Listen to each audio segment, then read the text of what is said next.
और एक रोशन किताब। You have come a light for Allah and a clear book. নিশ্চয় তোমাদের নিকটে আগমন ঘটিয়েছে একটি রশ্মি, একটি আলো, একটি জ্যোতি এবং একটি প্রস্ফুটিত কিতাব। একটু আস্তে বলি সুবহানাল্লাহ। সুবহানাল্লাহ। মুআজ্জাজ মুহতারাম, আমার রব, আমার স্রষ্টা কোরআন পাকে যেটা বলেছেন সেটাতে কোনো ভুল আছে? একটু জোরে বলুন, ভুল আছে? নাই। পৃথিবীর প্রত্যেকটা গ্রন্থে ভয়ে ভুল থাকতে পারে, প্রত্যেকটা লেখক তার কিতাবে লিখেছে। আমি যেমন আমার এই কিতাবের শুরুতেই লিখেছি যে ত্রুটি মার্জনীয়। দুনিয়ার যত লেখক রয়েছে প্রত্যেকটা কিতাবের লেখক তিনি লিখেছেন ত্রুটি মার্জনীয়, ভুল স্বীকার করেছেন, ক্ষমা প্রার্থী হয়েছেন। কিন্তু এমন একটি ধর্মগ্রন্থ যেখানে চ্যালেঞ্জ দিয়ে কিতাব শুরু করা হয়েছে, স্টার্ট করা হয়েছে, আরম্ভ করা হয়েছে। কোরআনে পাক পারা নাম্বার 1, সূরা নাম্বার 2, आयत नंबर 1, हुरूफे मुक़त्तात के बाद अल्लाह इरशाद फरमाता है ज़ालिकल किताबु ला रैब फी। इस किताब में कोई शक नहीं, शक की गुंजाइश भी नहीं। No doubt the holy Quran शरीफ, ये कुरान पाकेर मध्य কোনো ভুল নেই, ভুলের অবকাশ পর্যন্ত নেই। আছে নাকি জোরে বলুন? আছে নাই। এই কোরআনে পাকে, এই কোরআন শরীফের ভিতরে যে কালাম আছে, কথা আছে, এটা কার? আল্লাহ। জোরে বলুন, কার? আল্লাহর। আরো জোরে বলতে হবে, কার? আল্লাহর। আমার আল্লাহ কজন? একজন। আমার আল্লাহ ওয়াহদাহু লা শারীক। কোরআন শরীফে আল্লাহ তা প্রমাণ দিয়েছেন। কোরআনে পাক পারা নাম্বার 13, 30 পারায় আল্লাহ তাআলা সূরা ইখলাসে বলেছেন কুল आए हबीब आप फरमा दीजिए। कुल, ये अरबी के इसको फेले अम्र कहते हैं, ये फेले अम्र है। अल्लाह ताला इरशाद फरमाता है कुल आए हबीब आप फरमा दीजिए अल्लाहु अहद, अल्लाह एक है, अल्लाहु समाद, अल्लाह पाक बेनियाज है, लम यलिद वलम यूलाद, अल्लाह किसी से जन्म नहीं लाए और किसी को जन्म नहीं दिया।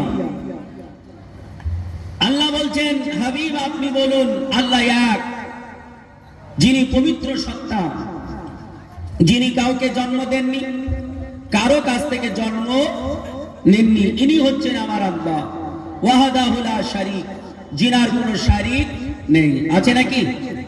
এই জোরে বলুন, আছে নাকি? নাই। আমরা তাহলে আল্লাহকে কজন মানব? জোরে বলুন, কজন মানব? একজন। পৃথিবীতে কটা ধর্মের মানুষ আল্লাহকে এক মানে আপনাদের জানা আছে? পৃথিবীতে কটা ধর্মের মানুষ আল্লাহকে এক মানে? একটু জোরে বলুন তো, জানা নেই? পৃথিবীতে মাত্র সির্ফ only for 3 religions, মাত্র 3টা ধর্ম, মাত্র 3টা ধর্মে দীক্ষিত মানুষেরা আল্লাহ পাককে এক মানে। কটা ধর্মের বললাম? 3টা। তাহলে যারা আল্লাহকে এক মানে তারা জান্নাতি না জাহান্নামী? জোরে বলুন। যারা এক মানে তারা জান্নাতি না জাহান্নামী? জান্নাতি। কিন্তু এইখানে এই শব্দেতে আমার অবজেকশন রয়েছে। কেমন? अल्लाह के सिर्फ एक मानने से वो जन्नती नहीं होगा। पूरे इस कुरान की जो आयत मैंने तिलावत की है इसमें विश्वास रखना चाहिए, यकीन रखना चाहिए। मुआज्जज मोहतरम, আল্লাহ এক, এটা পৃথিবীর 3টা ধর্মের মানুষ বলেছে। এক বলার পর 2টো ধর্মের মানুষ তারা বেঈমান। যেমন পৃথিবীতে খ্রিস্টান, তারা আল্লাহকে দ্বিতীয় তৃতীয় বলেন না, এক বলেন। অথচ তারা ইসলাম থেকে বাইরে কেন? কারণ তারা হযরত ঈসা মাসিহকে, হযরত ঈসা রুহুল্লাহকে বলেছেন ইবনুল্লাহ, সন অফ আল্লাহ, আল্লাহ পাকের পুত্র বলার কারণে তারা এখান থেকে কেটে গেছে এক মানার পরেও। ইসরায়েলে যারা এখন বর্তমান প্রেজেন্ট রয়েছে, এই ইহুদিরা আল্লাহকে এক মেনেছে, তারপরেও তারা আল্লাহর জান্নাতে যাবে না। কেন? তারা হযরতে উযাইর আলাইহিস সালামকে আল্লাহর পুত্র বলে সম্বোধন জানিয়েছে। কিন্তু একটাই ধর্ম যার নাম ইসলাম, এই ইসলাম ধর্মে দীক্ষিত তাদের বলা হয় মুসলিম। এরা আল্লাহকে এক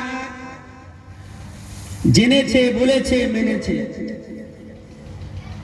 পৃথিবীর প্রায় ধর্মেই আল্লাহকে এক বলা হয়েছে। এমন করে সনাতন ধর্মের ধর্মগ্রন্থ বেদ 4 প্রকার। একটির নাম ঋগ্বেদ, সামবেদ, যজুর্বেদ, অথর্ববেদ। এই তৃতীয় নম্বর যজুর্বেদে, এটা আবার 2 খণ্ডে বিভক্ত। এই যজুর্বেদে বলা হয়েছে আল্লাহ এক। শুধু তাই নয়, আপনার মনীষী মনু তিনি বলেছেন, কলকি পুরাণের মধ্যেও আল্লাহ এক বলেছেন। একটু জোরে বলুন সুবহানাল্লাহ। সুবহানাল্লাহ। সনাতন ধর্ম অর্থাৎ হিন্দু ধর্মের ধর্মগ্রন্থ তো আল্লাহকে কজন বলা হয়েছে? আপনি বলতেই পারেন হোয়াট ইজ দ্য ডকুমেন্ট?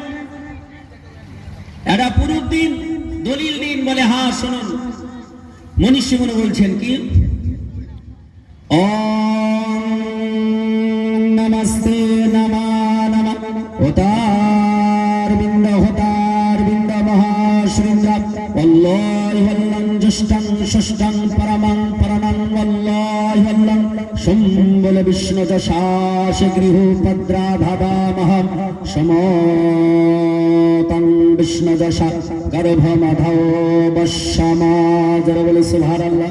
সুবহানাল্লাহ। এ মুসলমানেরা, আমার আল্লাহ পাক রব্বে কায়নাত